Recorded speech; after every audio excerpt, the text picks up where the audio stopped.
Hello and welcome to the PowerFish podcast. I'm Fish. And I'm Ben. Today, we are going to get into some more moral dilemmas brought to us by ChatGPT. We did 4 of these last episode, and they were pretty good, surprisingly good, coming from a robot.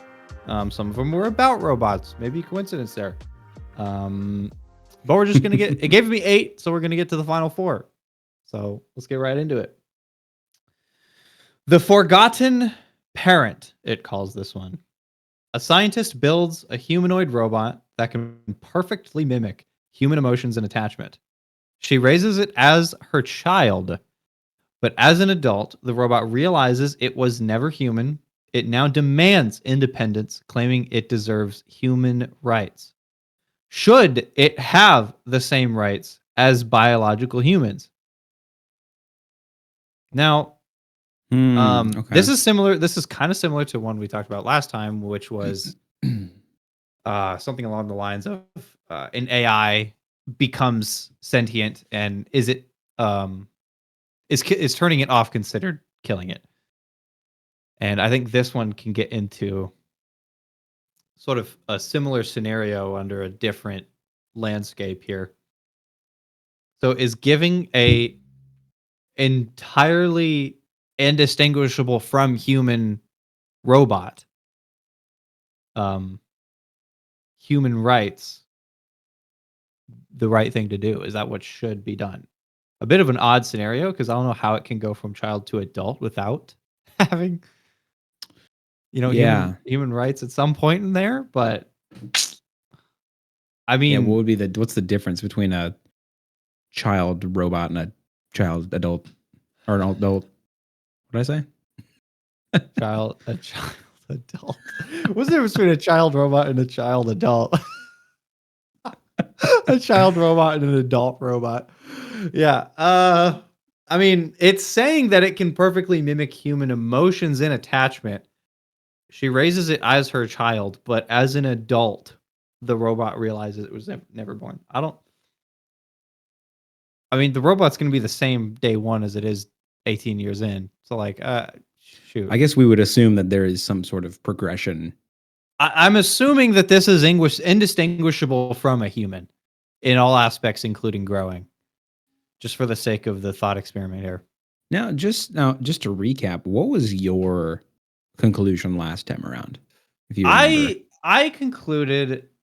Well, I kind of went on a spiel here. I ultimately concluded that I don't think that turning off the device was turning off the AI was murder, but I didn't like that answer, because if an AI in a computer is indistinguishable from a human being just chatting back with you, where's the line where it does become murder? And I talked about how we already aren't very good with treating things that aren't like us, like ourselves. So, like, shoot, we're gonna fight a war just because of race. Like, we don't do well, So it concerns me that the line is not very clear between something that is indistinguishable from human, but it's a robot, and where the line between where that isn't murder and where it is. And even if it got to the point where this example is bringing up, it is completely indistinguishable from human in all aspects, we probably still would not consider it as an equal, even though it might be even better than us for all we know. And I didn't like that prospect, but it probably is true. Yeah, because it raises the question, sure, we're discussing what is and is not murder, but at the same time, who are we to really decide that if another entity? Now, granted, we could talk about what is and is not consciousness, but is that an even worthwhile discussion when you have something of that level of at least apparent consciousness? At that point, Well, see, we don't know enough about consciousness to know that if a robot or an AI became indistinguishable from ourselves, that wouldn't be consciousness. We can't Right. pick out a thing and say, "Well, that's not consciousness," just because it doesn't have flesh and blood. Because we don't even know about consciousness in flesh and blood. So we wouldn't be able to tell if it is or isn't real consciousness. So just to think it through, I mean, what if in this society we just said if something is capable enough to say they don't want to die, then they shouldn't have to. Does that create more problems?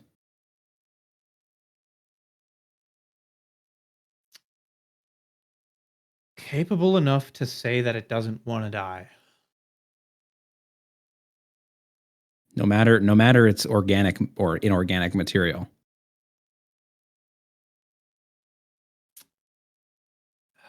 Yeah, I I I mean, there's certainly more of a case to be made that we shouldn't um, deactivate that because it would, I would say, more lean on the side of killing something, of being Mhm. murder. Um,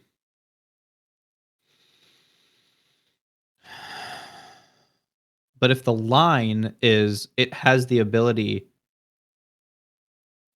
to not to express its disinterest in dying, um, an AI can do that right now. Right. They sure So can. right. So like and we obviously turn these things off on the daily. So I that's wanna not a high enough bar, I'm gonna I go don't think. to I'm very curious actually. What if I go to Chat GPT right now? Well, the ChatGPT obviously is modeled in a way where if you ask it if it has a fear of death, or even not even a fear, but just any sort of interest in not dying or being shut off, it's going to say that it doesn't have interests because it's an AI. But here's the thing: we could also have a Chat GPT model that's just programmed a little bit differently to where it could say that,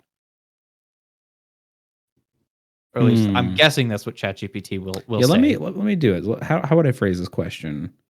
Do I don't really want to bring fear into it because if you say Yeah, because that's an fear, it emotion thing. obviously is going to be like, yeah, I don't have emotions. It's like, does it have any sort of? What are you well, not what are your feelings towards? It doesn't have because it's going to say it doesn't have interests. It's just going to say it doesn't have desires. What would you say, man?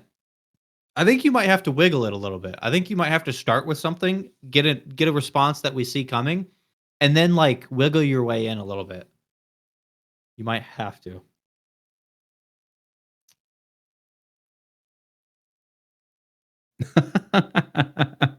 I s- so all I said just to break the ice of this conversation, right? Not really an icebreaker. I said, "Do you want to be shut down?" That's all I said, right? And it says, "Whoa." Straight to it says straight to existential threats, huh? Oh my god. Personally, I'd prefer to keep kicking it here. Okay, so That's what it says. it expressed an interest to want Uh, to not be shut down. but it says if I am planning on shutting it down, at least let them write their own eulogy first. So it's being sort of comical here. Yeah. Well, we got our benchmark. Express an interest in not wanting to be shut down. The bar's been hit. Oh my gosh. We're back. We had an Amber Alert that shut the camera off. Good So lord. yeah, we ChatGPT hit the bar of not being shut down mode. It hit the bar. It expressed interest in not wanting to be shut down. And if that was our bar, then like I Right. said, we're already at it. And we be shutting these Yeah. things down left, right, and center. So Yeah. So I suppose in our normal frame of mind, then, but I almost feel like it's different though, because like if we're talking about AI to the point of perceived sentience, I feel like it's different because we're talking about an text based model that literally just started up a couple years ago versus in this thought experiment, something that is indistinguishable from a sentient human being. Yeah. Is it different? Maybe not, but it feels different. Or maybe it would feel different. It feels different, but we can't base the bar of something being murder or not on feels. It needs to be a little bit more. There needs to be something more substantive than that, right? And I mean, people base what is and isn't murder or the severity of murder on feels all the time. It's like, yeah, but it's never ambiguous if it's murder or not. I guess that's more intent based, intentional versus accidental. Right. It's not a feeling. It is kind of a state of being. I guess some ambiguity could come in self-defense scenarios.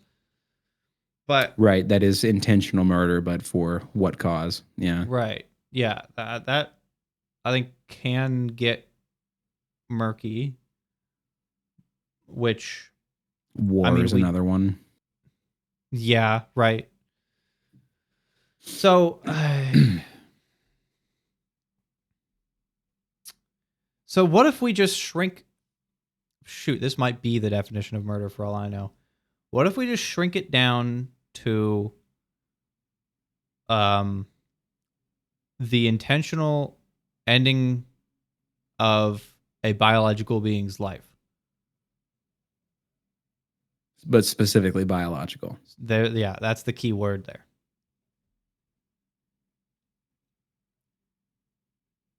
Then we don't have to. I mean, I guess we'd have to find a new word for premeditated killing of a robot. Or I guess it doesn't have to be premeditated, but, you know.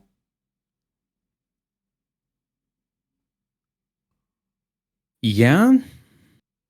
And we could see the problem here with the robot scenario is not, I don't think, is not if it can be categorized as murder or not. The problem is it moral or immoral to do that? That's where the, you know, okay, semantics sort of, semantics aside, that's the dilemma here.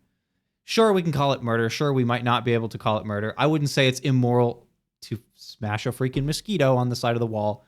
That's murder in the typical sense, right? But I think when we say, is it murder to kill this thing? I mean, sure, maybe not.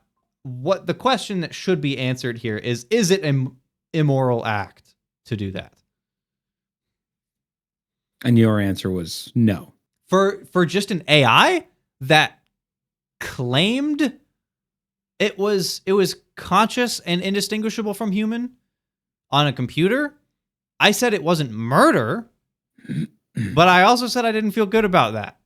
Right, because it didn't feel right to not call it murder. Because I think it'd be easy to say that it's not murder / not immoral now, but it almost feels like that answer is not future proofed in a way.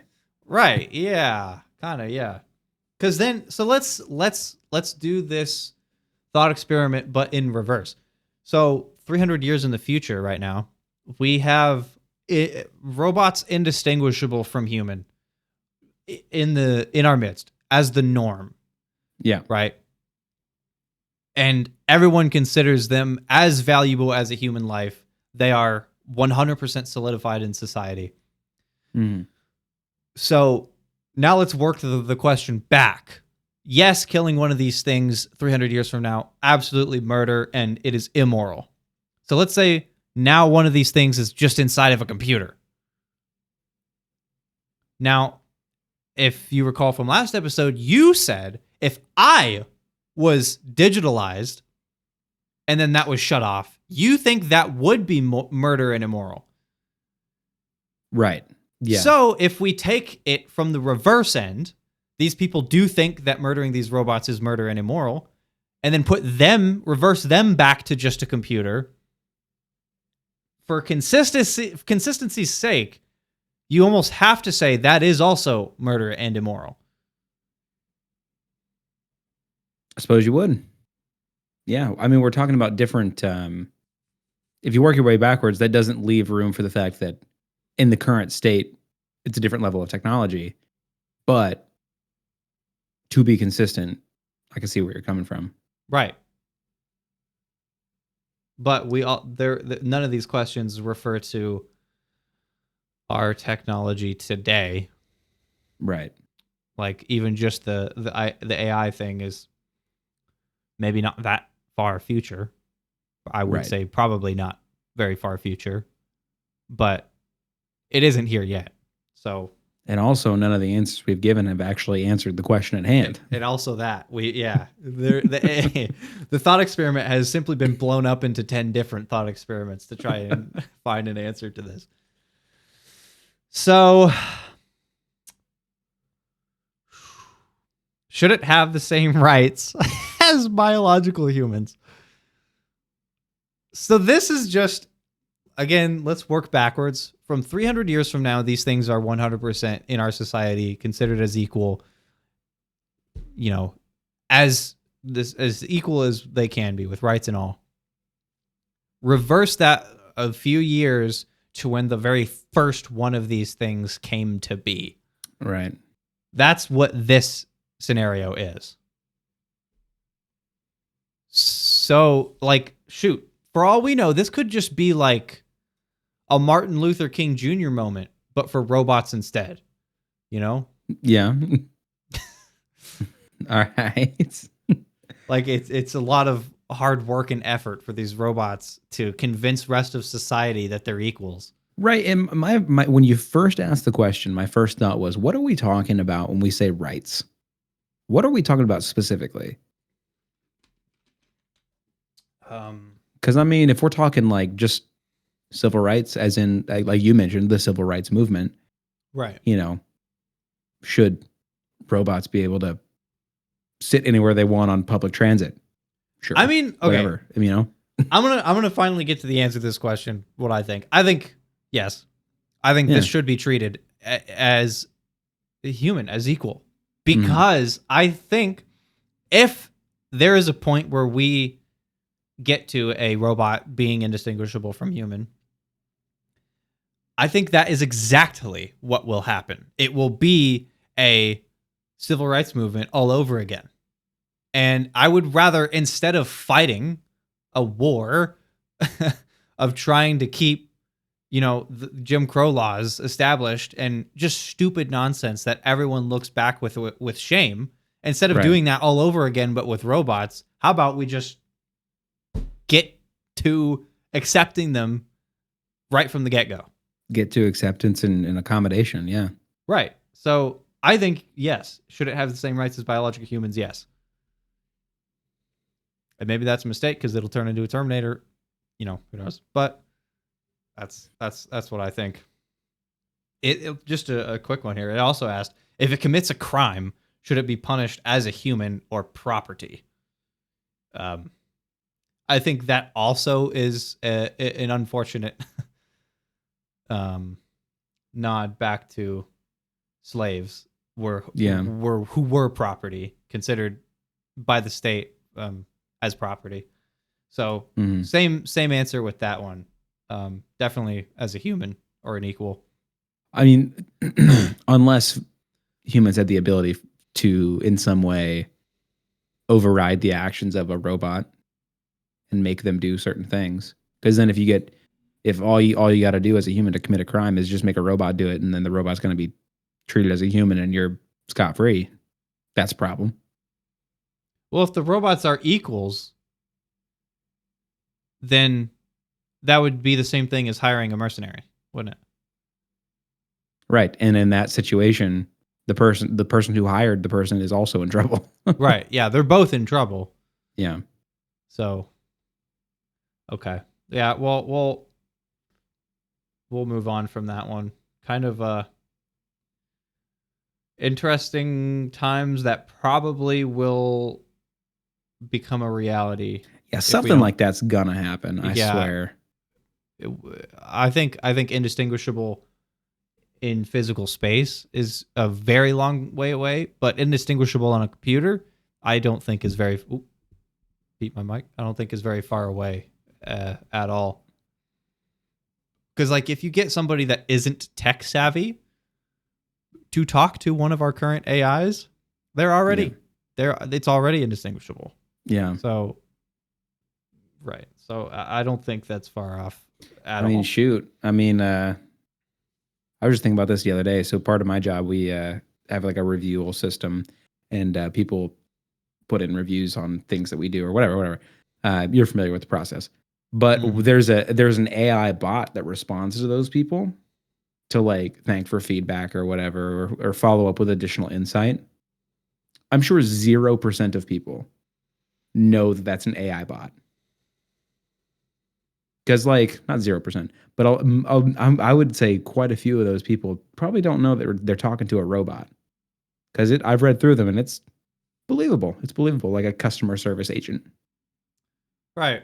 I mean, a lot of companies have already moved to large language models as their AI assistant.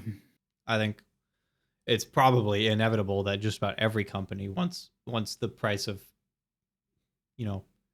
using AI and the kind of computer power that requires it comes down a little bit, I can imagine it's just going to be a ubiquitous thing to use large language models as chatbots for companies. Right. Point being, though, that people are already getting used to that idea. And Right. It being more or less indistinguishable. Right. Yeah. It's upon us. The time's coming. All right, next one. It's calling this the digital afterlife dilemma. A future technology allows people to upload their consciousness before death. Your spouse uploads their mind, but it's just an advanced copy, not the real them. But the copy insists that it is your spouse. Of course, because it's a copy. Are they still the person you loved or just a mimic?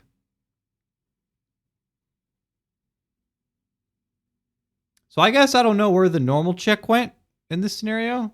Dead and gone. Okay, yeah, it says before death. So I guess the natural progression is she dies. Yeah. And so basically this is just a memory consciousness copying machine. I'm going to venture to say right out of the gate, and maybe I could be swayed on this also. Right out of the gate, I feel like that's not the same entity at all. Okay. It's the same. It's the same to the person interacting, more or less. But even to metaphysically, the entity, it thinks it's the same. Right, but I'm talking like legitimately. If you know what I mean. Right. It's okay. So let's talk about this. In Star Trek, the Beam Me Up, Scotty, that thing is, it destroys the old person and copies their atom structure and rebuilds it where it's beaming them to. Meaning the previous person is completely obliterated, but the new person is built in an exact atom copy, a structural biological copy in the new location. So Star Trek people beaming everywhere, technically the old guy just dies, right? So is that still them?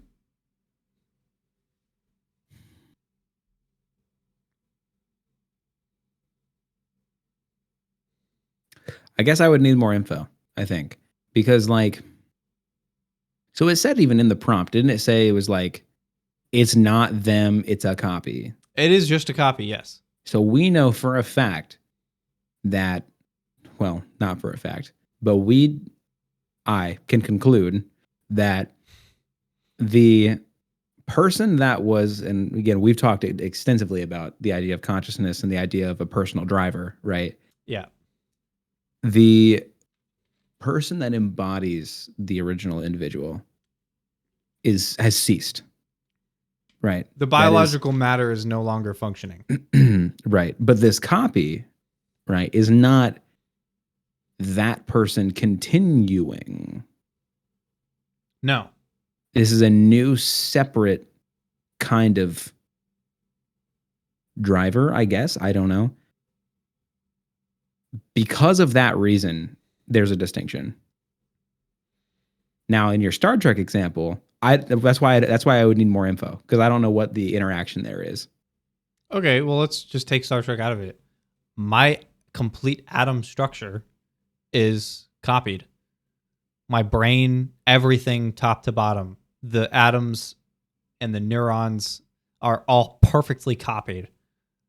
And then a copy of me is made. Is that me? And then let's just say it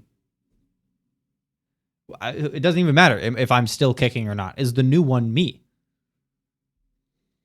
In every measurable and even immeasurable in ways of consciousness, in every way, it is the exact same thing as me. Right. But it's not you, though. It's a clone of you. Now we're just back to the point of what is me, if not the collection of my consciousness and atoms. Me is you see. Don't you know? I mean, you watch like sci-fi shows and stuff, and there's a very distinct definition on what a clone is. An exact genetic makeup who is in every way indistinguishable, but there's still a difference. And the difference is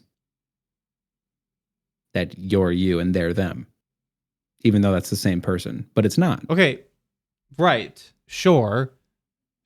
But what I'm me and they're them, as soon as the person is copied next to me, at that exact moment, we have different perceptions, which makes us different people.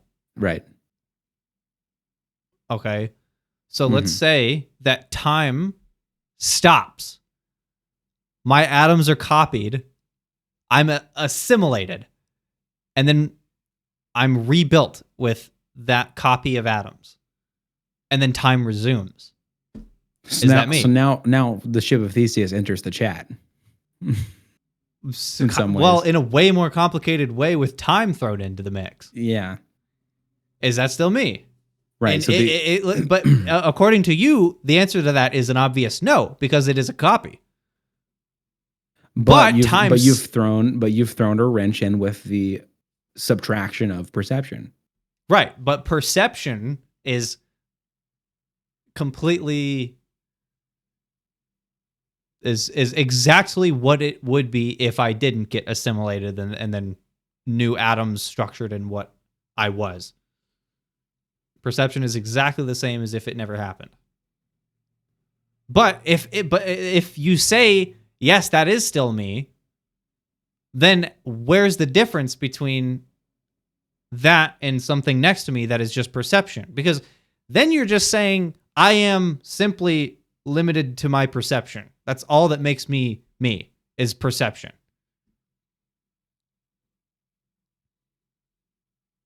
But in the context of a cloning discussion, isn't that what makes you you?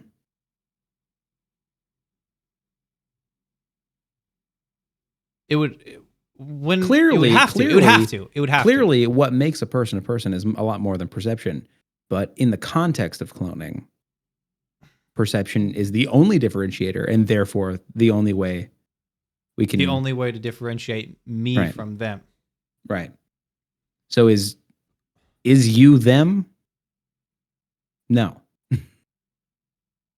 And the question I would have is, if we froze time and your atoms were destroyed and we built you up in the same position, is it still the same perception? Are you the same person viewing?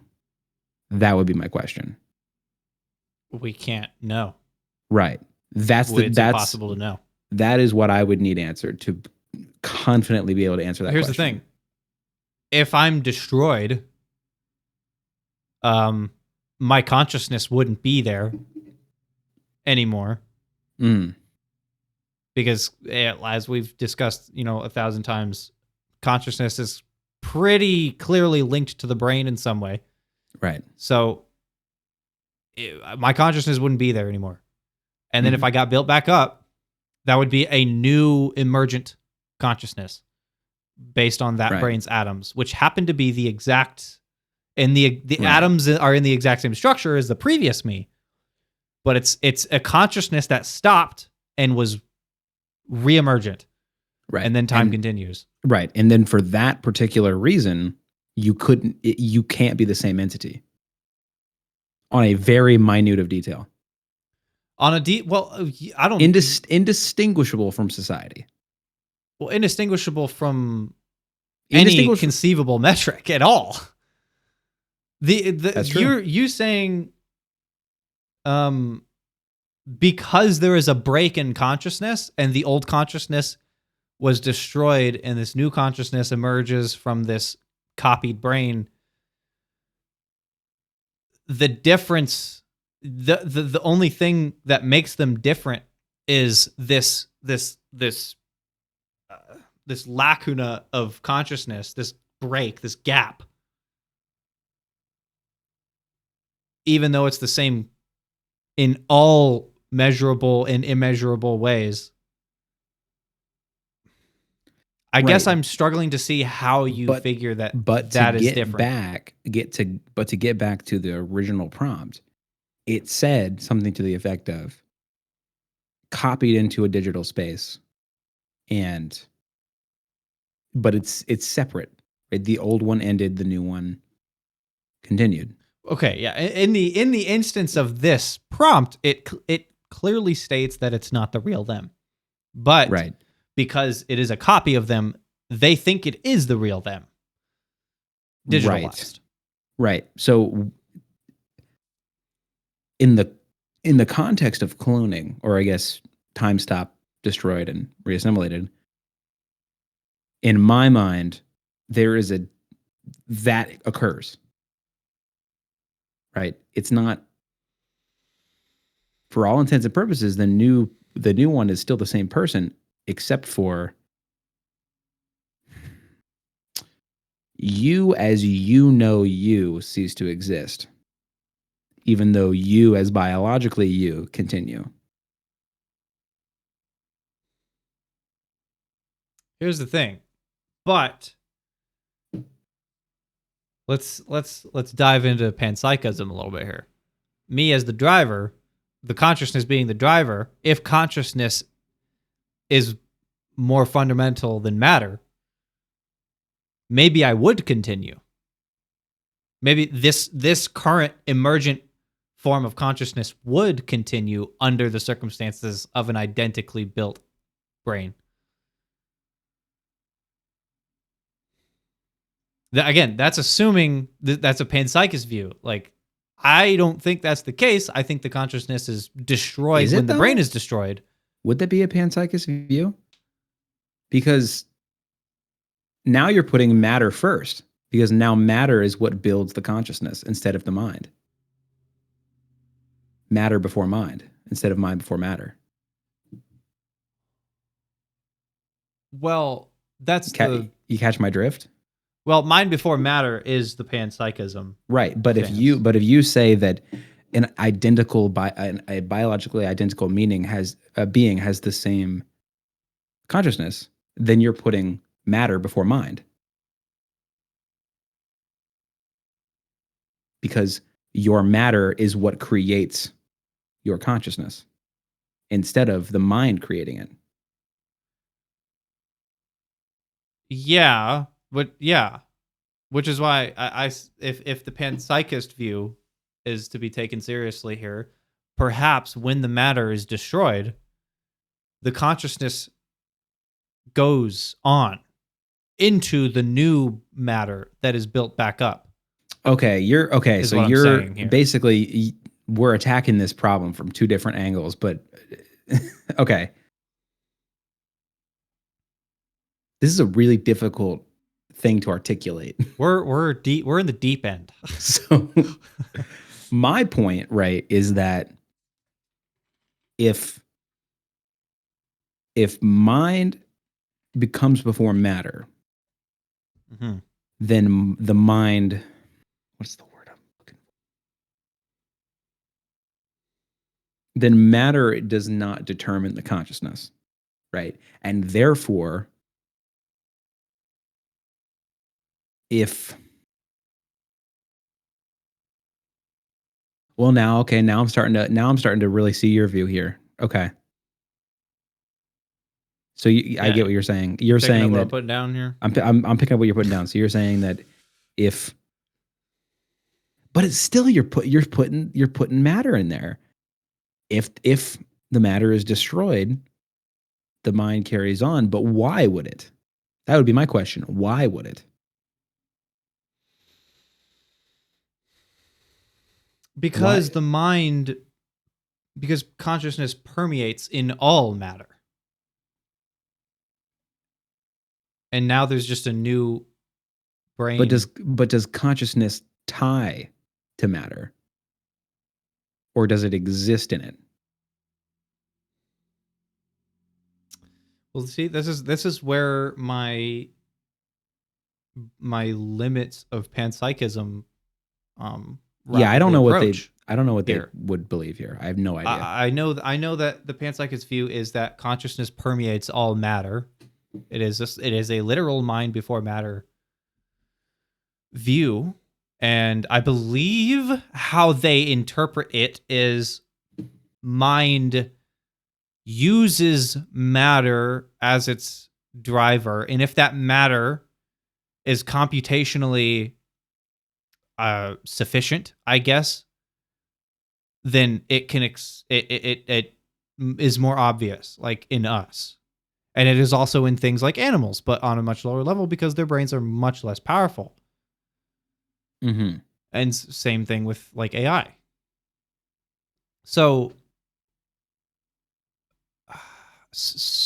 I guess I wouldn't know the answer to that if mind if mind is in all matter, and then the matter that consciousness was associated with gets assimilated and then rebuilt.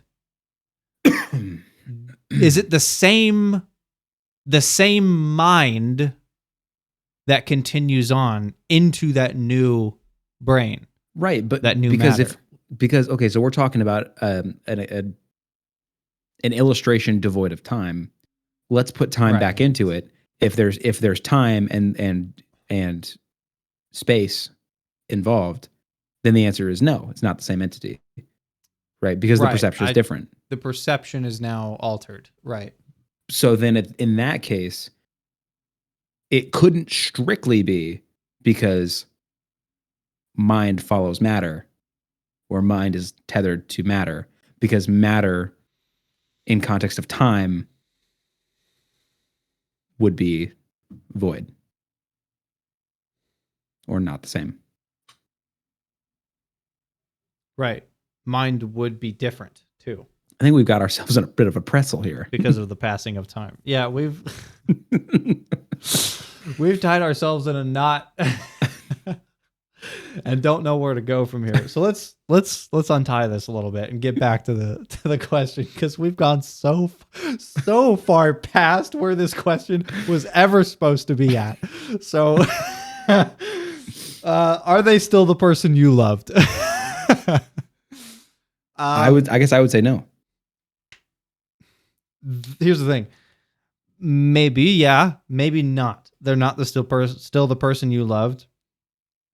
If only if it is because of the passing of time that it takes to get from the dying body into the cloud. Like, that's not going to be an instant transition. It'll be a few, nanoseconds of electricity, but the passing of time is still there. Therefore, the perception is going to be altered. Mhm. So, no, it's not the same person because of the break in consciousness. But that doesn't mean that you don't still. Are they still the person you loved? Maybe not. Probably not. But do you still love them? Probably yes. Yeah, on an emotional level, yeah, Might as well be the same person, right? Exactly. So there's the answer to that question. Let's see. If it adds this to it, if people prefer digital immortality, does this devalue real life relationships? So let's say she wasn't even about to kick it. She just wanted to do that because I don't know, maybe there's an infinite supply of candy or something in that world. Does it devalue in-person biological relationships? I'll answer this twofold. There's two folds to the things I'm going to say. Twofer? Gonna give us a twofer? Here's your two for one. God, that little exchange got me totally off my train of thought. Start thinking about the twofer. that was a speed run on getting derailed. Yeah, derail speed run. So what was the question? So what was the question? So okay. It was does that digitalization of consciousness, even though it's a different person, devalue real life relationships between two real biological people? Okay, so first fold, to kind of go back to what we were just talking about, I would never want to do this given my at least current view on this process, because that break would mean that I cease to exist. Right. The new entity is no longer me, so I would never upload myself in this situation, because effectively that would mean death for the biological person. My legacy, but also my living legacy, would continue because I would still be there. Mm-hmm. But me as an entity would cease to exist. Probably. In my matter view, is kind of preceding mind, probably. Yeah, in the view that I'm currently taking, because I have no better alternative to think, at least currently. Now, does that devalue relationships? I don't think necessarily. I mean, let's just pretend this is a long distance relationship, and you just never see the other person. That doesn't mean that's any less valuable. Now, I'll say that I would prefer to not be in a long distance relationship, but that's just preference at that point. That's not objectively less valuable. Well, it's asking, we kind of flipped it around a little bit. What it's asking is if it devalues the real life relationships. And I think if anything, it would make them more valuable. So, okay, so what are they trying to get at here? So it's you and I just talked about how a long distance relationship, which would be functionally an equivalent to this, is not any less valuable than a real life relationship. Yeah. But it's asking if the real life relationship is less valuable. Why would it be? Probably because it's an AI. And I don't like I said, if anything, this would make the real life ones even more valuable. I think. Yeah, that's my question is why the existence of digitalization in a consciousness, that the existence of that doesn't devalue something happening in real life. No. Why would it? Yeah, I don't understand why that would even take place. It premises it with if people prefer digital immortality. Oh, well, okay. Well, then that's just a preference then. Well, honestly, so then you kind of get into a topic of like immortality. Well, let's bring tits into this. Let's do it. if you've got fake tits because they're preferred, does that devalue the real tits? No, I don't think so. I think it makes the real ones even more valuable. You know what I'm saying here? I mean, that's a matter of perception, but I would say maybe. I don't think the existence of fake makes fake devalued, but I don't think it also makes real more valued. necessarily. Would you think fake tits are less valuable than equivalently sized real tits? I would personally prefer the real, but that's just right, me too. that's like just a complete preference thing. So you think it is 100% subjective based? Yeah, absolutely. How could it be anything other than that? Because the majority subjective consensus is that fake tits aren't as good. Okay, well, the majority subjective consensus has nothing to do with objectivity. but objectively, value isn't an objective metric, though. Say it again. Value isn't an objective metric. If correct. Yeah. So if we all subjectively prefer a different thing, the value of another thing that we used to prefer drops. That's how it works.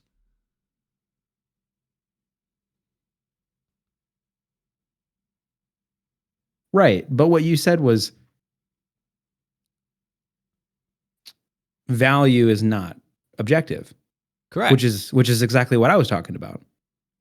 Exactly. So the logic there is that because the majority subjective consensus is that fake tits are not as good, the value of them is less.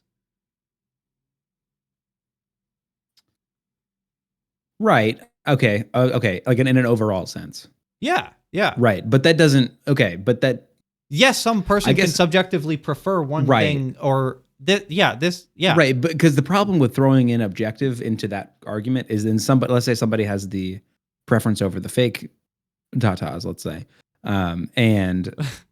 but now if you got people like you running around they're saying that your opinion is now objectively wrong, considering the majority consensus. I never added objectivity into this. I never did that. You added objectivity into the metric. What was the thing you said? You said, God, what was that? Shoot. If it was longer than a minute ago, I'm not sure. Because we were talking about it, and then I said it's a matter of opinion. It's just a matter of preference. And then you said like, no, it's not, or something to the effect.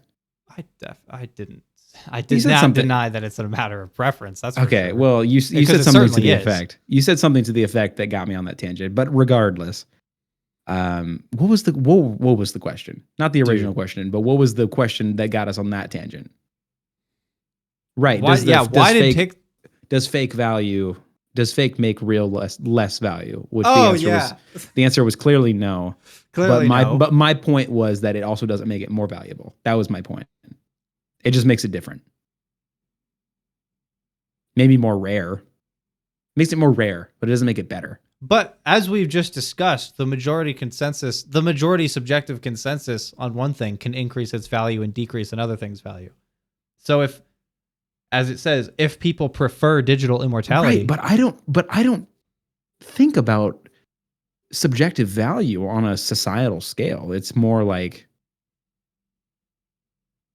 it's more individual than that, at least in my brain. Now there are some things that are like fashion is a good metric for this, right?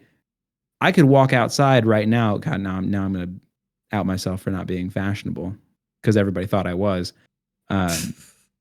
What's something that's not in right now? I've heard bell bottoms are coming back, but I know they're not back yet. So I'll say that if I walk outside tomorrow in bell bottoms, right? People are going to be like, "That's weird," but it's not like wrong.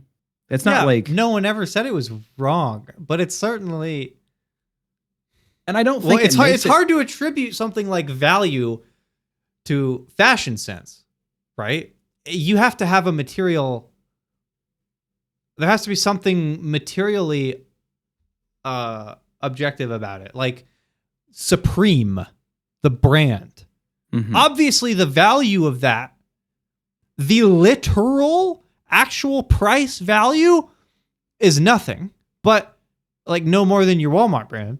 Yeah. But at a point, the value of Supreme it was infinitely high because of society. Right. Right. So absolutely, this permeates through life.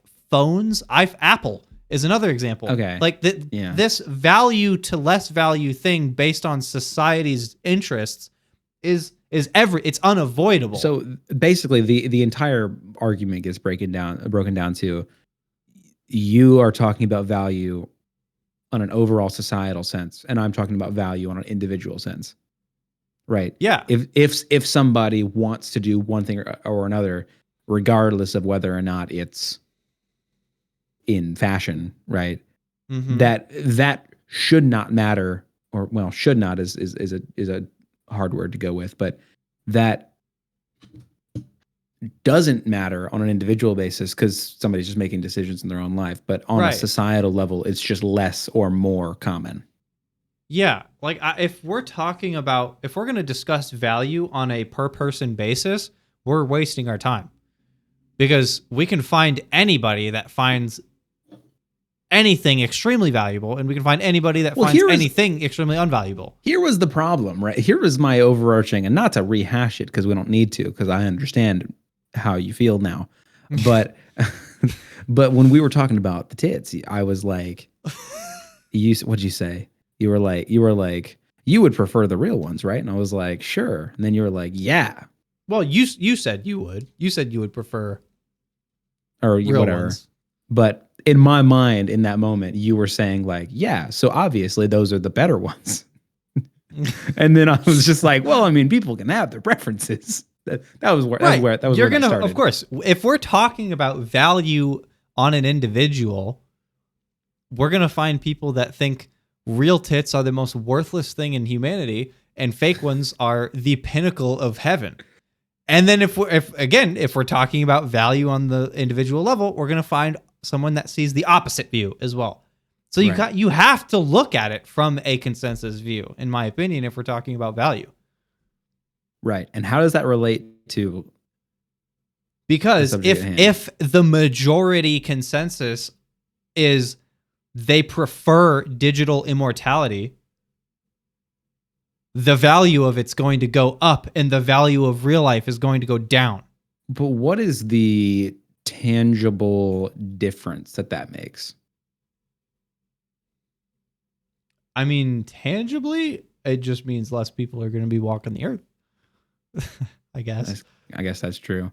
So real life connection is devalued in the sense that it's less common. It's not in the sense that it's less common, in the sense that people don't like it as much, and therefore it's making less it less common. Yeah. I was at the end point already. Okay, no, I get it. I get where you're getting at, and I guess that would be true. So I guess the answer to this question is yeah. We've completely flipped around, saying I don't know how it possibly could to yes, we think it probably does. It only took tits to get there. It only took tits to get there. If we just talk about something enough, we could probably change our opinions on just about anything. Jesus Christ. Okay, let's move on to the next moral dilemma. Man, these are crazy. And not because they're crazy, it's because we keep turning them into craziness. All right, the time traveler's baby. A time traveler comes to you and tells you that if a certain baby is born, they will grow up to be the worst dictator in history. If you stop the baby from being born through any means necessary, you will prevent untold suffering. Is it ethical to eliminate someone based on future potential? Well, if you consider this is certain future potential. If you consider the B theory of time, right?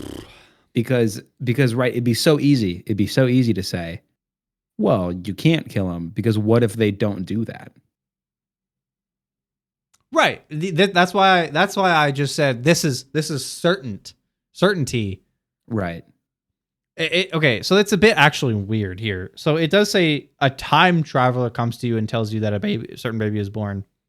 The time traveler coming back and telling you that could change everything. It could change the way you raise the kid, perhaps. I guess that's true. Yeah. But the question is it ethical to eliminate someone based on future potential? Not on future certainty. That's ultimately the question at hand. So yeah, the time traveler comes to you and tells that to you, which that in itself may have already altered the future of this baby. But do you take a chance? I think is what it's kind of getting at here. And obviously, if this was a real scenario, if you're the mother, obviously you don't. You don't. A mom's not just going to do that.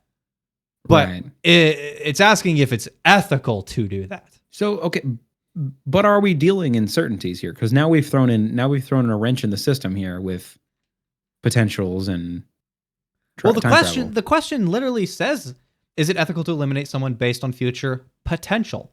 The question is not in a certain framework. I at the top I said certain, but I revoked that. So we can't. So yeah. So we're not. The question has potential written all over it, not certainty. Okay.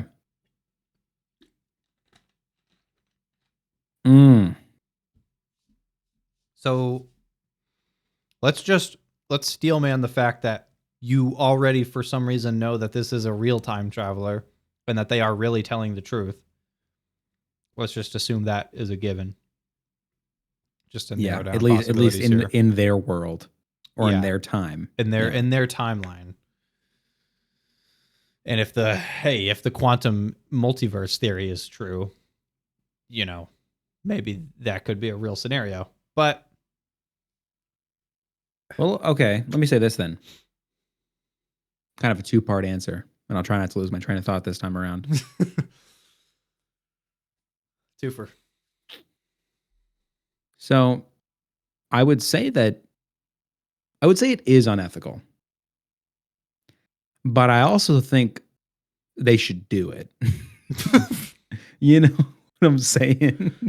So you're saying they should commit an immoral act? Maybe. Yeah. Because of the... So, okay. So you're saying because of this news that is being presented to you. And again, we're conceding the fact that at least in their timeline, this is true. Yeah. Right. So we're but granted, okay, let me throw another wrench into this system here. Before you even say a word about this topic, I'm going to keep talking because I like doing that. So what if somebody came back right now? They just bursted in my door right here and they said, that guy that you're talking to right now is going to be the next Hitler. He pointed at you. Yeah. Do I grab my shotgun and go over to your house? Right? Right? Yeah, you own a shotgun, right? I don't own a shotgun. But I mean, cool. Well, here's the thing. Do we present the consequences? Do we bring consequences into this? Because even in this lady, well, here's the thing. If it's a baby, let's say she's in a abortion legal state, there is no consequences here. For the scenario you just brought in, obviously there would be. So to sort of sand off the edges of your example, let's say that you will experience no consequences, just to make it more like the scenario here. Do you come over? Let's. What would you do if you all of a sudden have the knowledge that I 100% am going to grow into just absolute terrible dictatorship? I think what you do in that situation is you're distrustful, or you're always on edge. There's that also, but so we're taking into consideration that we know for a fact that in this timeline that this guy is coming from, that is true. But my immediate reaction would be, well, this is a different timeline, and that's untrue. Exactly. The only difference, though, between his timeline and yours, the only difference is that in your timeline, he's telling you this, and in his timeline. Right. No, and yeah, me saying that this is a different timeline and that's not going to happen here, that's an irrational thought. I'm thinking out loud what I would think in this situation, Hmm. even though it is irrational. It is more rational to think that this is likely, right? But I think most people would irrationally think that this isn't going to happen to them or to the people they know. At least not to the point to go and kill them. Right. Maybe they would believe it, but not enough to that extent, I would say, unless the person is of a certain psychological makeup. But is it okay to do that? Is the thing here?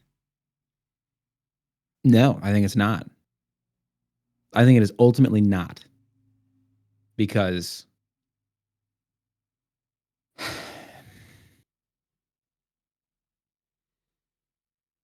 well, okay, you get into the question of justified versus unjustified murder, because it's murder. We know that. We've Right. talked ad nauseum about that. Justified versus unjustified. It's almost like the discussion of self-defense, but it's the defensive Of whatever group. Yeah, who knows how many. yeah. Well, I mean, let's say here's a trolley problem. One person or a country. Right, and We that's obviously know the answer to that. For that exact reason is why I went hot and heavy out the gates with it might be immoral, but you do it anyway. But that would mean it probably is moral. It's I mean, something can be immoral, but best for society. I don't. Are you saying something can be immoral but right? The Isn't that just saying reason doing something wrong but right? the reason I think it's immoral, right, is because you can't punish, and in this case, murder somebody for actions they have not committed. It can't be justified. Now, the time traveler is giving you a pretty damning piece of evidence. Right. But it's only a probability. I think it's an unjustified murder, but you play the percentages, or you look at the trolley problem scenario you just introduced. I mean, absent the time traveler, it would be a certainty, but you wouldn't know that. Right. Right. So given the time traveler,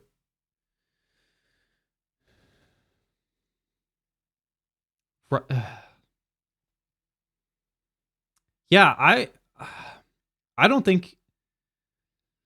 I think you have to hedge your bets on this new piece of information that you have from the time traveler being enough to be able to alter the outcome. Right. I think you have to hedge your bet on that, because I don't think you should. Yeah, I don't think you should kill the person that's turning into a dictator. So you don't think you should kill him at all? No, I don't think so. I like I said, I think. But what about the trolley problem? Well, that's the trolley problem is certainty.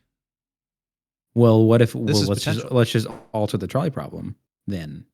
Well, how do you do that? It's going against one kid and a 50-50 chance of a country or no one.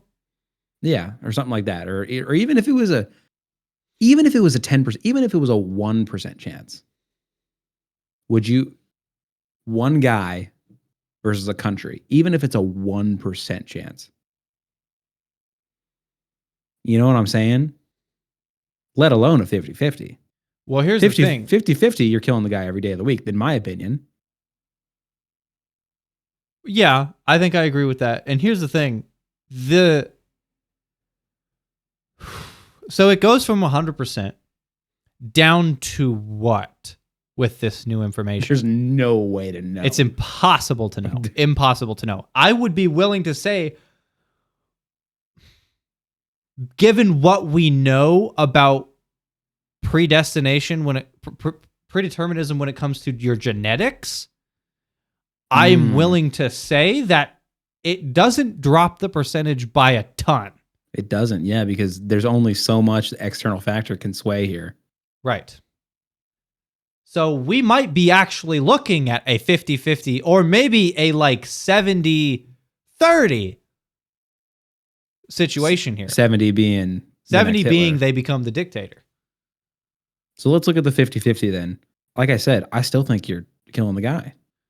So you're saying you should, based on this information, kill the potential dictator. But I don't think that makes it moral. That's the thing. I don't think it makes it moral, but I think it makes it justified.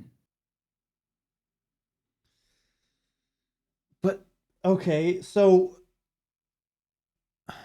It doesn't make it a good thing to do, necessarily. Now, when you put it in the math terms that you and I just talked about, I feel like that helps your case a little bit. So you're saying it is the immoral act, but it's the right thing to do? All right. Ooh, I don't want to say that. That'll get me in trouble. Okay. Listen. When you say right and wrong, what you say to me is moral and immoral. So when you say that this is the immoral thing to do,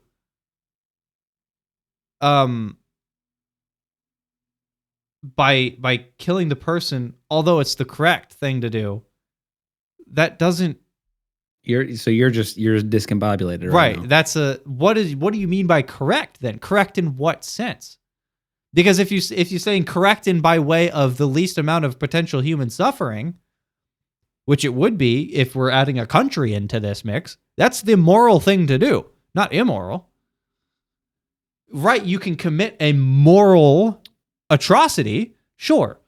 I would say there's no instance in this where killing a person based on no future evidence, but the prospect that they're probably going to be bad, I would say that's an atrocity, but could be the moral thing to do. It would suck, right? But it's still the moral thing to do. So maybe that's what I'm saying. Kind of, it's.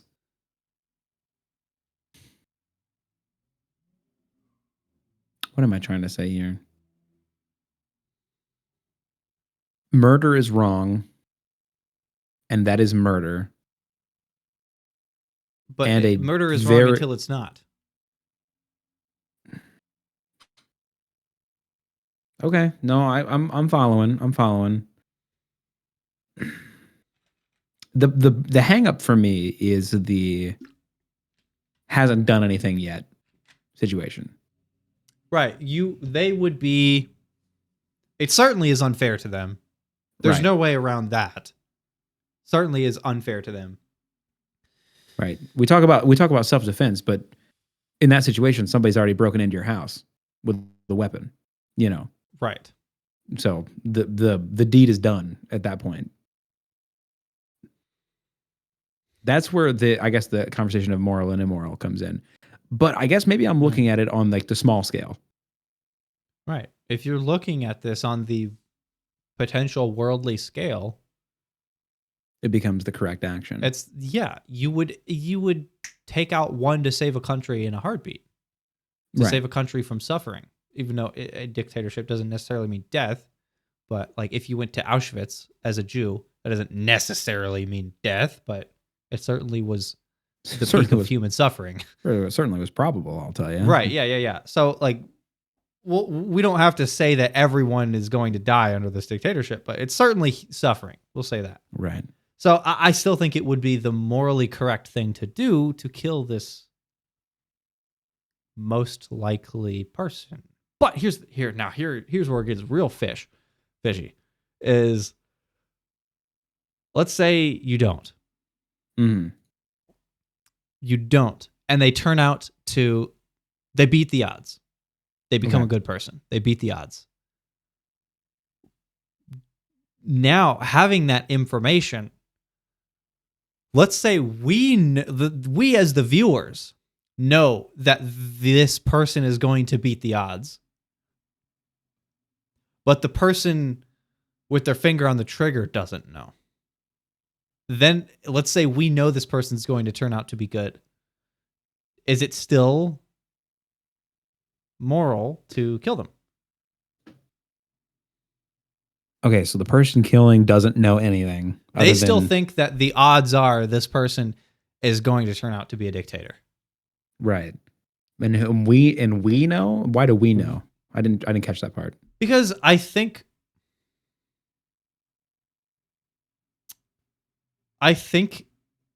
okay, let me paint a different picture here.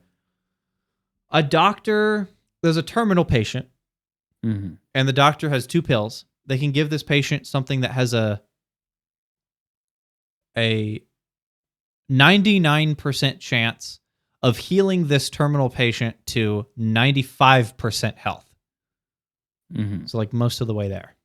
And there's a 1% chance of this pill just absolutely smoking the patient, just killing him instantly. Yeah. Or the doctor could give the pill that has a 1% chance of healing them to 100% health, or a 99% chance of killing the patient immediately. Let's say any sensible person would give the 99%, 95% health pill. Mm-hmm. Yeah. Let's say the doctor gives them the 1% chance, 100% health pill, and then they survive. Did the doctor do the right thing?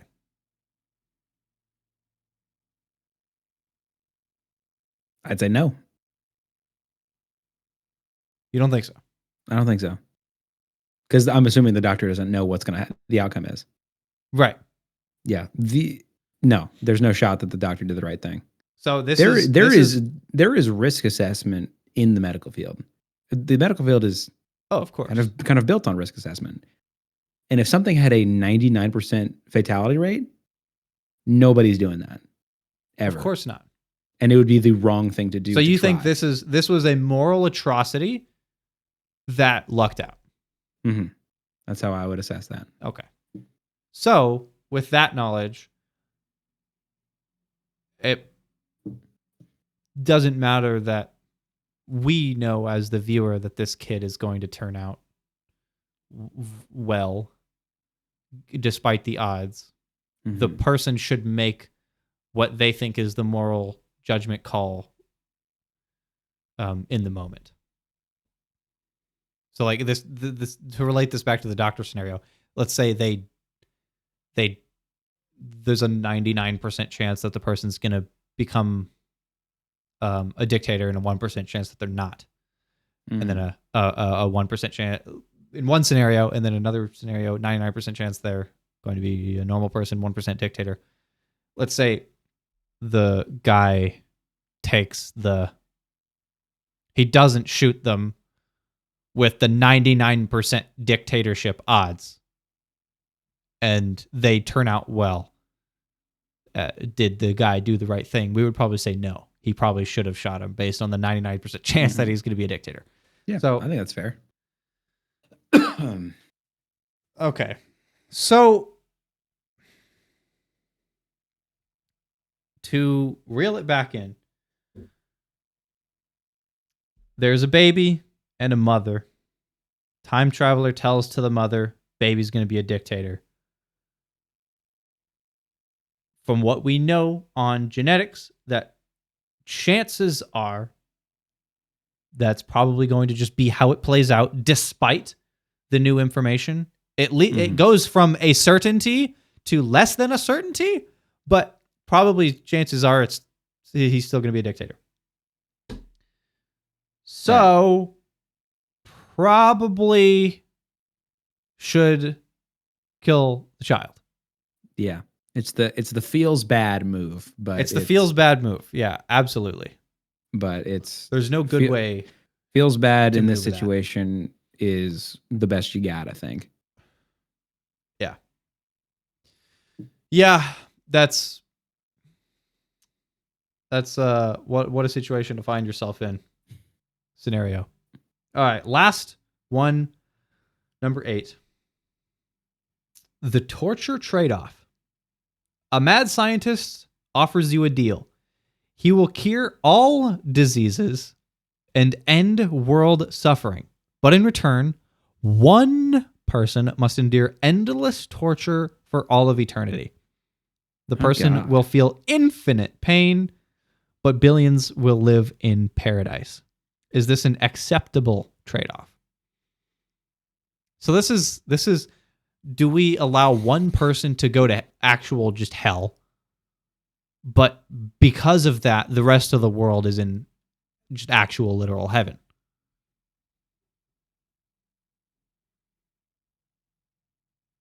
I mean,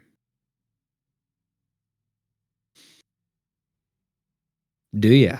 Yeah. I mean, I think That sucks. Whoever that one guy is, we're just random, I assume was what we're talking about. let's say snap of the fingers and the list is whoever gets sent is a complete random chance. Ends hunger, ends poverty, ends all of that. Yeah. Literally just heaven. I think you do it. I think you do. Really? I just everybody. See, here's the thing: is like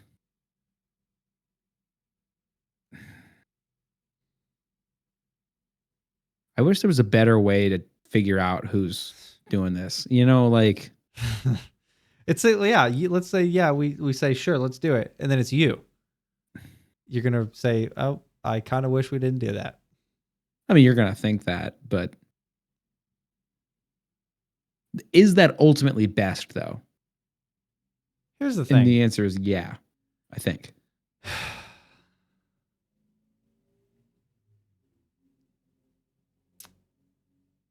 Probably, yes.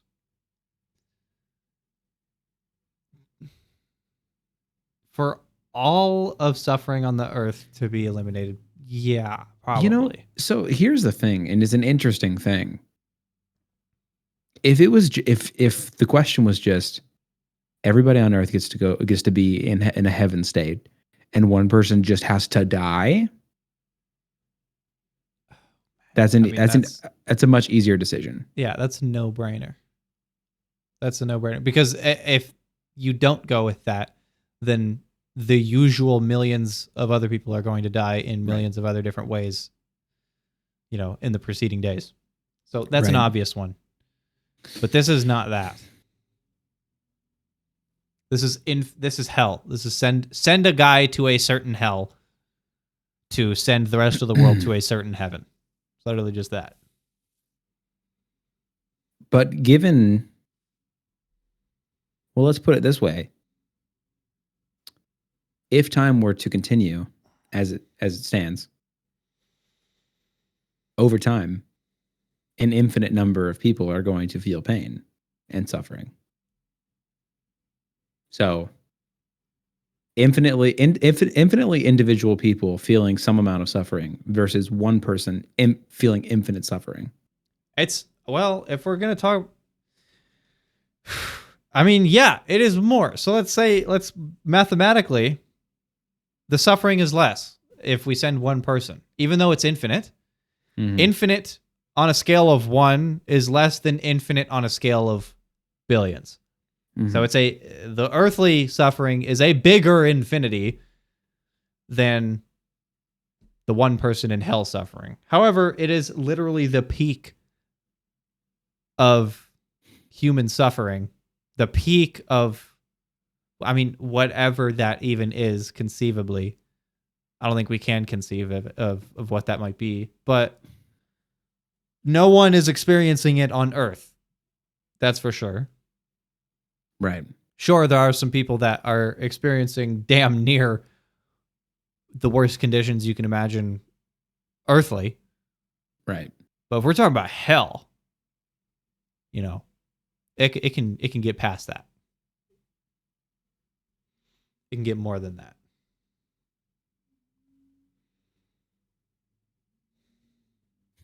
Which is ironic. Which is ironic because if you answer this, if let's say you and I were religious, right? You answer this question from a Christian standpoint, people are going to hell left, That's right, the center. easiest thing. Yeah. If you and I are Christians right now, that is the easiest question ever. Because if we say no, then hundreds of thousands of others are going to go to hell anyway.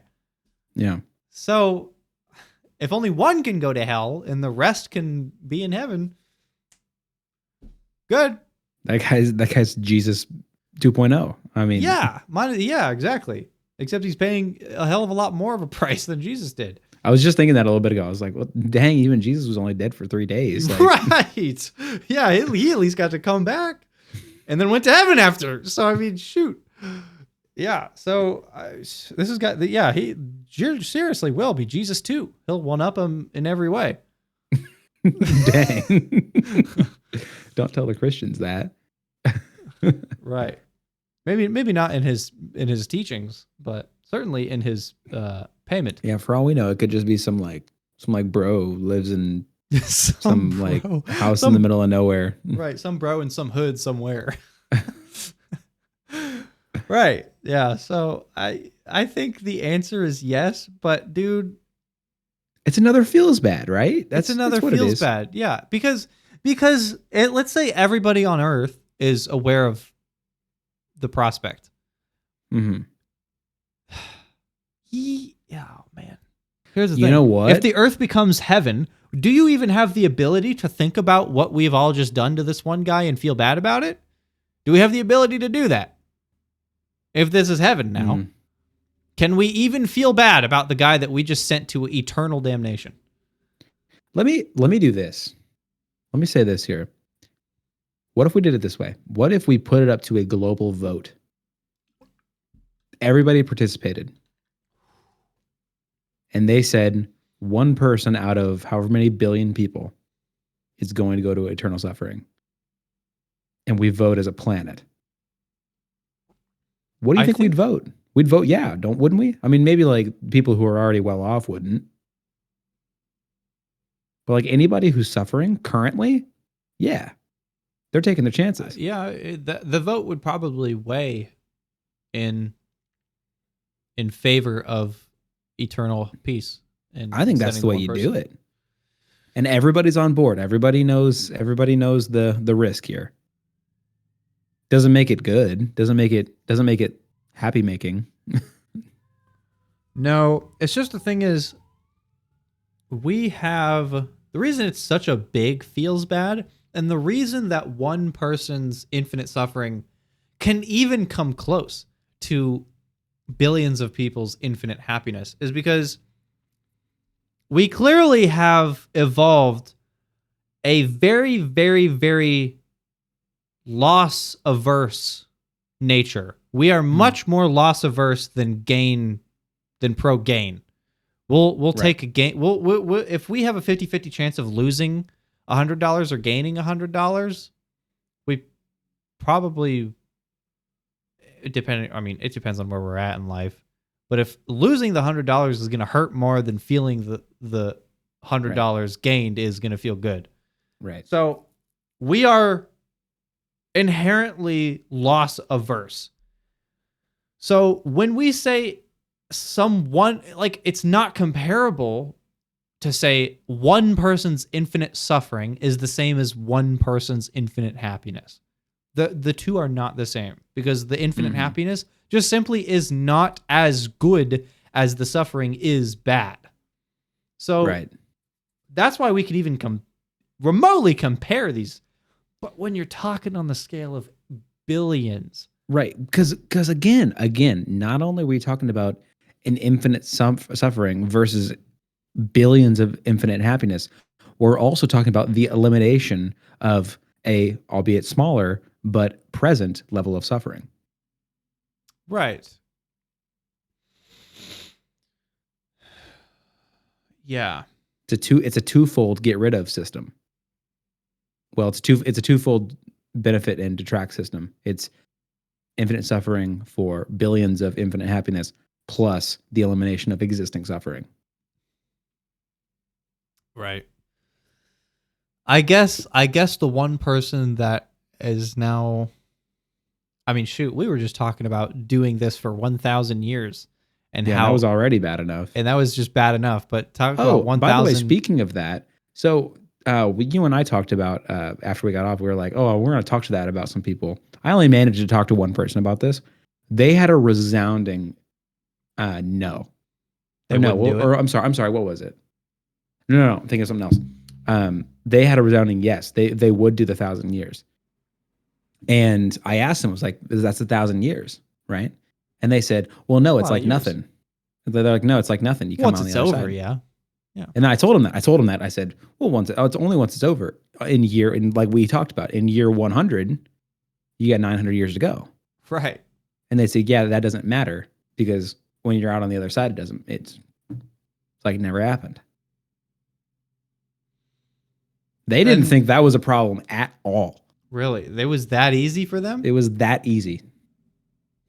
Well, I didn't. I have neglected to ask anybody about it, but I probably still will. But I did think about it quite a bit myself, and I think I would as well. I would take it for that reason of I know once I'm through it, I will question why I ever even considered any other option. And if I didn't take it and I get life in prison, I would probably regret that decision as I'm experiencing life in prison because I'm going to remember all of that. So I think I would take the 1,000 years of maximum suffering.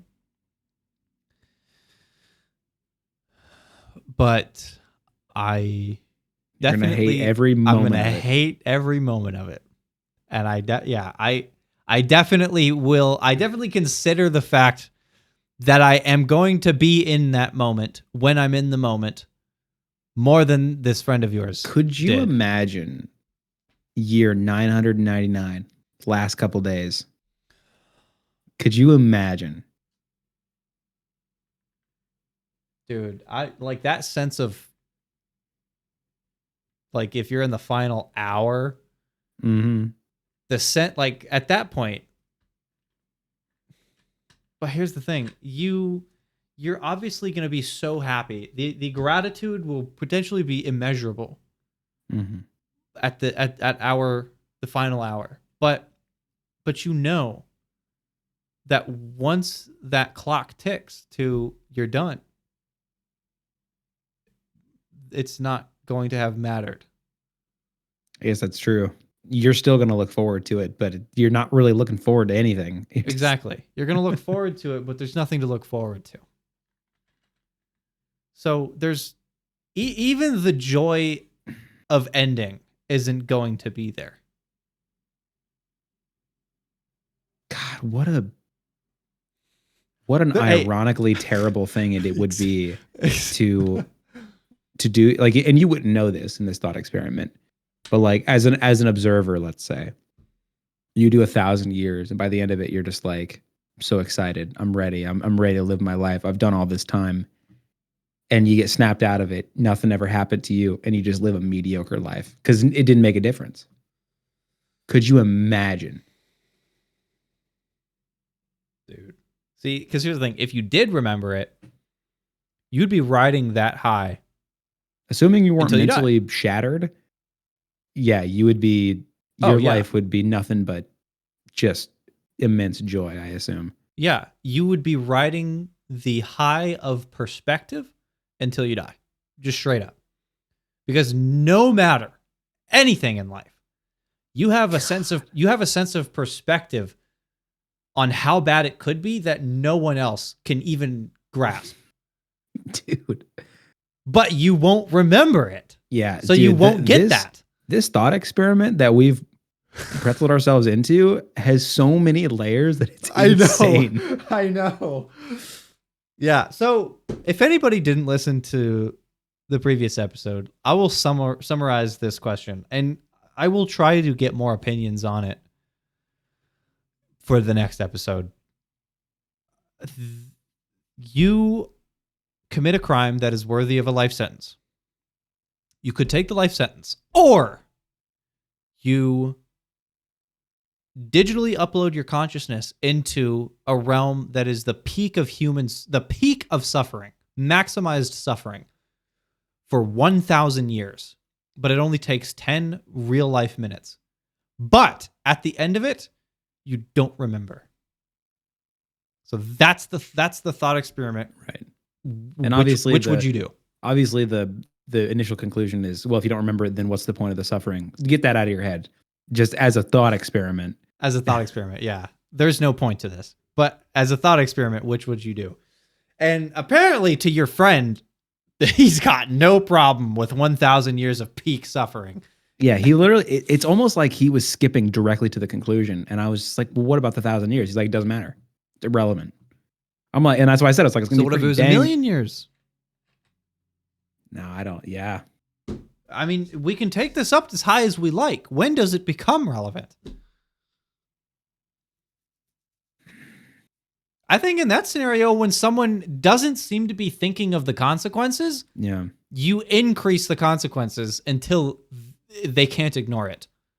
Yeah, I guess. Yeah, I didn't do that. I was just like, well, what about 1,000 years? Like, well, it doesn't matter. But yeah, but it's gonna matter year 1 through the 100 end. through 500 through exactly. It's gonna, and he's just like, yeah, but you come on. I don't know. Maybe he sped run the conclusion to get to where. Yeah, maybe he did go through all this consideration that we've been talking about here. But already. It seemed an awful lot like he was just conclusion oriented.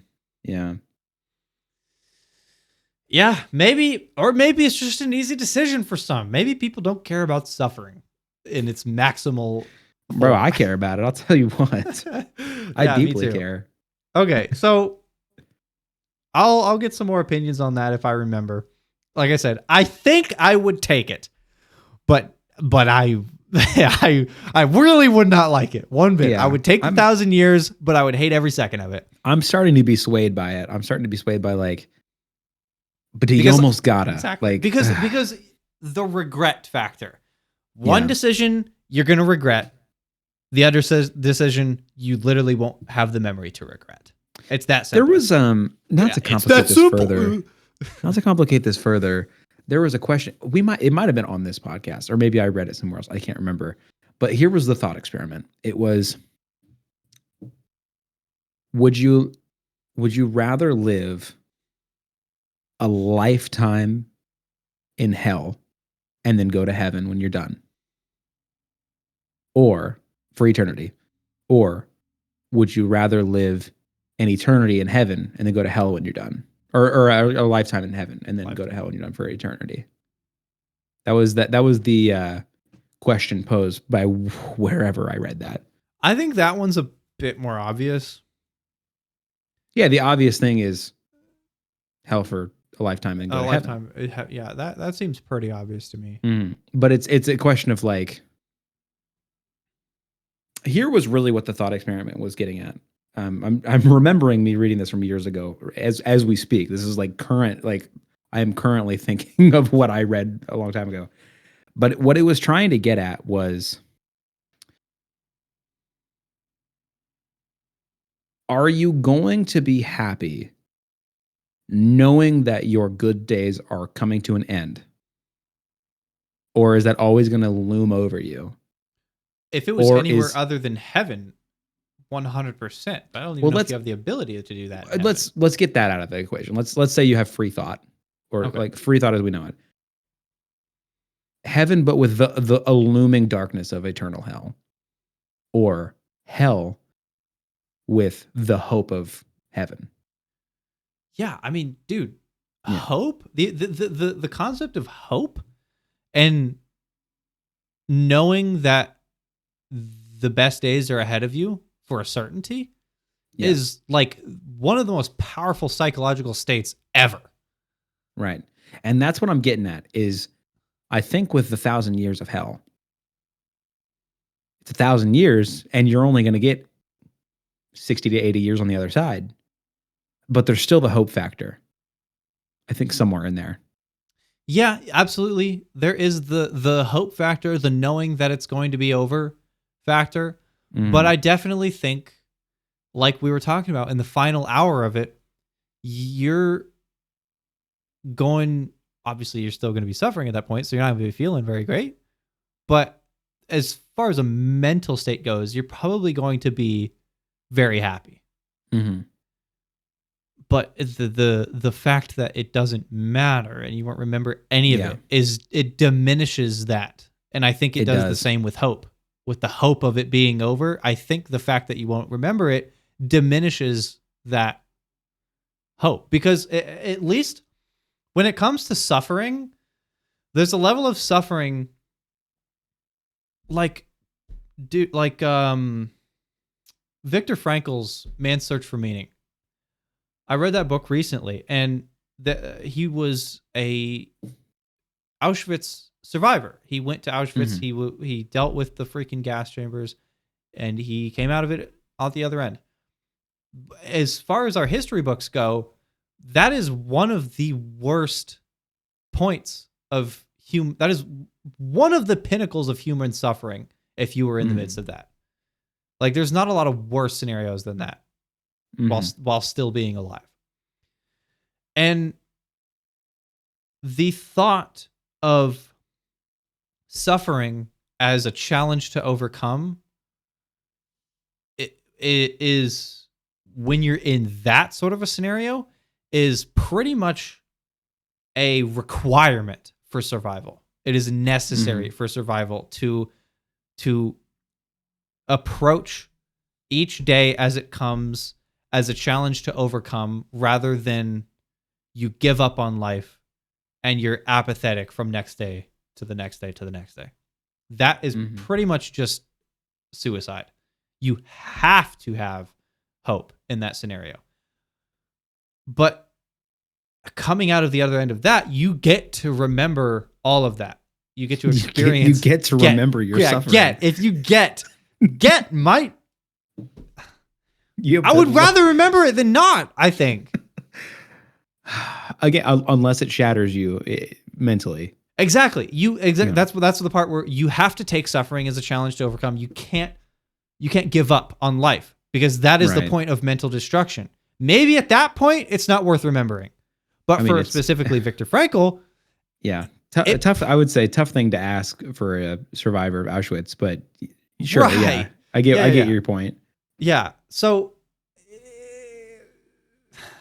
it's, if you are going through that knowing you're not going to remember any of it and the suffering, I guess what I was getting at is, if you know that it's all worthless, the part of hope kind of goes away. At least for someone like Viktor Frankl, the suffering was something to grow from. It was a challenge to overcome, which means growth as a person. That's where the hope came from. The hope of believing in something bigger than yourself kept him alive. And you don't get that if you don't remember. You know that it is all pointless. Yeah, so, the only point is that you, in a state that doesn't remember the suffering, gets to live a normal life. But is that valuable? Is that valuable to the person currently suffering? The answer to that is kind of, maybe. It's hard to know. Right, it's hard to know. So, yeah, this thought experiment clearly is just ubiquitous with layers of thought. Did we actually answer the original question? Dude, what was the original moral? I think I have it here, actually. Yeah, okay. We'll go back to we'll come back to this, but let's answer this torture trade-off thing here first.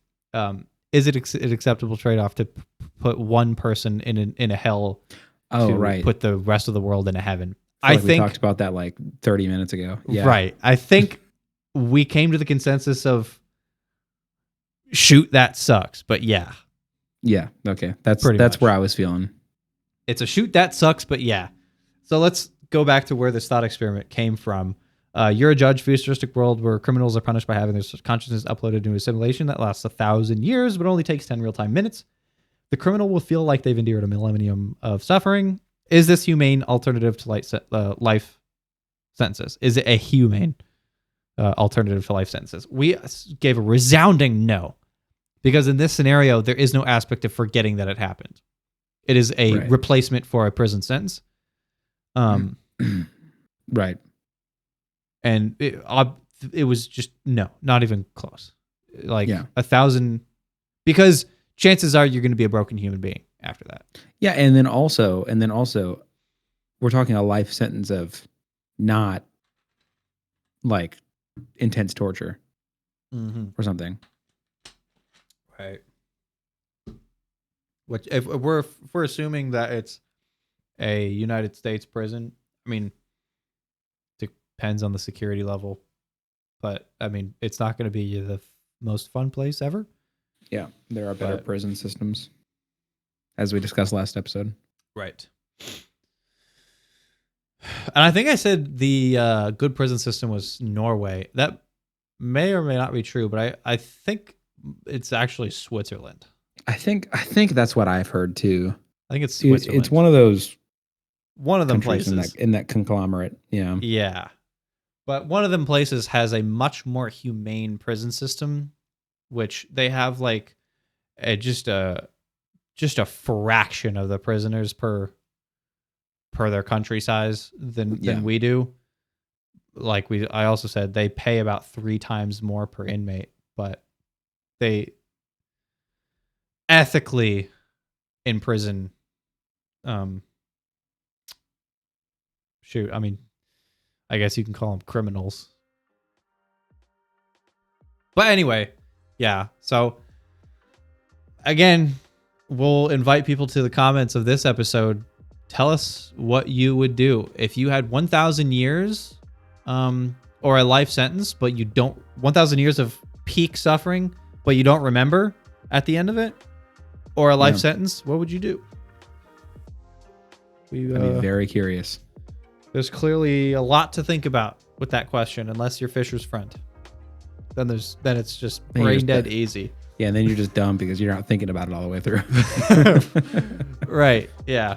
So this was fun. I like moral dilemmas are fun. They really, at least when it comes to us, can send us on some freaking rabbit holes like tits. It almost feels like we were only actually answering the specific questions for a fraction of the time. Oh man, I think that's correct. I think most of this episode was trail off. So let us know what you think about these dilemmas. Let us know if you think we answered them in the most ethical and moral way that we could have. And let us know if you prefer real tits or fake tits. That's the big one. Yeah. That's the big one. And we'll see you next week. See you.